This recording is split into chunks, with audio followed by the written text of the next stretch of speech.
Selam kızlar, bugün biz sizlerмен өте оңай дастарханның көркін ашатын жеңіл салат түрін жасаймыз. Алдымен біз блинчиктерімізден корзина жасап алу үшін осындай формаға келтіріп аламыз. Мен форма үшін кесені пайдаландым. Блинчиктердің жақсылап формаға келтіріп, артық жерлерін кесіп тастап, кеселерге орналастырамыз. Сосын 180 градуста 5-10 минуттай пешке қойып аламыз.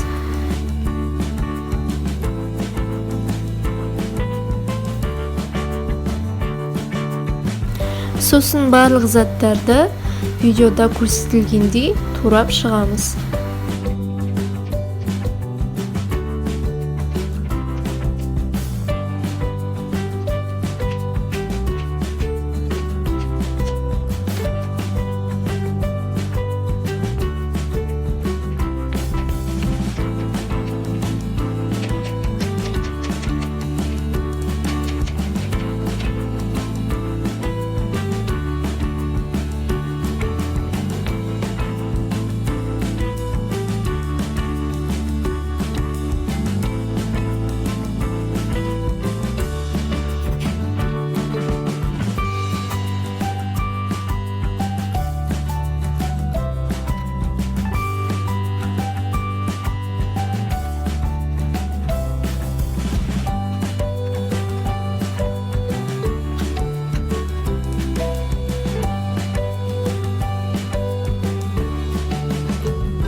Дайын болған корзиналарымызды алып, салатымызды саламыз.